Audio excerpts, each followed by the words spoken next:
కామారెడ్డి జిల్లాలో దొంగలు హల్చల్ సృష్టిస్తున్నారు. చిన్న చిన్న దేవాలయాలను టార్గెట్ చేస్తూ దొంగతనాలకు పాల్పడుతున్నారు. ఇటీవల ఎల్లమ్మ గుడిలో హుండీ దోచుకున్న గుర్తు తెలియని దుండగులు తాజాగా కామారెడ్డి జిల్లా కేంద్రంలోని వీక్లీ మార్కెట్ సమీపంలో ఉన్న రాజరాజేశ్వర స్వామి ఆలయంలో చోరీకి పాల్పడ్డారు. ఆలయ తలుపును రాళ్లతో ధ్వంసం చేసి హుండీని, విలువైన వస్తువులను ఎత్తుకెళ్లారు. పోలీసులు అక్కడికి చేరుకుని విచారణ చేపట్టారు. కామారెడ్డి ఇది పురాతన దేవాలయం సార్, మఠము, శివాలయము. మా తాత ముత్తాతల నుంచి గల గుడి ఇది. ఈ వీక్లీ మార్కెట్లో అందరూ అధిక కులాలు ఉన్నప్పటికీ ఇది కేవలం మాలోలేదే సార్. అయినప్పటికీ ఇంతవరకు ఇలాంటి అవాంఛనీయ ఘటనలు ఎప్పుడు జరగలేదు. ఇది ఫస్ట్ టైం. ఇక రాత్రి మాకు వీళ్ళు డేలో ఉంటారు సార్ మా వాళ్ళు. ఇప్పుడు 5-6 గంటలకు వచ్చి ఇక్కడ తలుపులు ధ్వంసం చేశారు రాళ్లతోని అని అంటే ఇక మేము వచ్చేసినాం.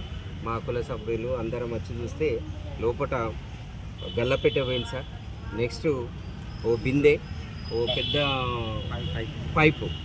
ఇక అసలు ఈ చిల్లర దొంగల ఎక్కడెక్కడనో పోలీసు వాళ్ళ వ్యవస్థ మరి ఎక్కడెక్కడనో రక్షణ ఇస్తారు. ఇంత పెద్ద నడిబొట్టిన కామారెడ్డికి మా శివాలయంకు రక్షణ ఇప్పుడు పోలీసు వాళ్ళకు కూడా ఇన్ఫార్మ్ చేసినాం సార్. వాళ్ళు కూడా వచ్చారు. అట్లెట్లా అని వీళ్ళు కూడా విచారిస్తారు సార్. ఈ చిన్న ఘటననే అనుకోవద్దు. రాను రాను మేము ఇప్పుడు పెద్దగా అయినప్పుడే మేము పట్టించుకుంటామంటే పోలీసు వాళ్ళు వచ్చారు, మేము పోలీస్ స్టేషన్ పోయినాం, వాళ్ళు కూడా వచ్చారు, విచారిస్తారు సార్. ఈ చిన్నదనే మీరు అనుకోవద్దు. రాను రాను ఇప్పుడు హిందూ దేవాలయాలకు రక్షణ మంచిగానే ఇస్తున్నారు. మరి ఈ మాకు కేవలం మాల గుడి శివాలయంకు రక్షణ ఇవ్వాలని మేము కోరుతున్నాం సార్.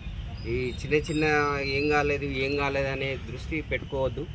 ఇది మా ఐక్యత వల్లనే ఇది అభివృద్ధి చేసుకోవాలని ఇప్పుడిప్పుడే మా కేవలం మాల కుల సంఘాలు కలిసి పక్కనున్నటువంటి 7 గ్రామాలు కూడా ఉన్నాయి సార్. మాకు దీనికి ఇప్పుడే ఐకమత్యంతో దీన్ని అభివృద్ధి చేయాలనే సంకల్పంతో మేము కలిసికట్టుగా చేస్తున్నాము. అయినప్పటికీ ఇటువంటి రక్షణ ఈ నడిబొడ్డున ఎందుకు లేదని మాకు చింతిస్తున్నాం సార్. చాలా బాధగా ఉంది. మరి మా కుల సభ్యులు అందరూ ఉన్నారు ఇక్కడ, సంఘాలు ఇక్కడ వచ్చినాం. మా రక్షణ ఇప్పుడు వీళ్ళు ఏమంటారంటే మీకు కూడా ఇవి ఉండాలి కదా, సీసీ కెమెరాలు అట్లా ఇట్లా ఉండాలి కదా అంటారు. కనీసం మా గవర్నమెంట్కి ఏంటంటే ఆ సీసీ కెమెరాలు ఏవో అవి మరి ఈ ఆలయానికి రక్షణగా ఉండాలని మేము పోలీసు వాళ్ళని కోరుతున్నాం సార్. దయచేసి రక్షించండి మా దేవాలయాన్ని, ఈ నడి ఒడ్డున ఉన్నటువంటి శివాలయాన్ని రక్షించండి సార్ అని మేము విన్నవించుకుంటున్నాం సార్. ఇప్పుడు కూడా మేము అందరం కలిసి వినతి పత్రం ఇస్తాం sir. Okay, thank you sir.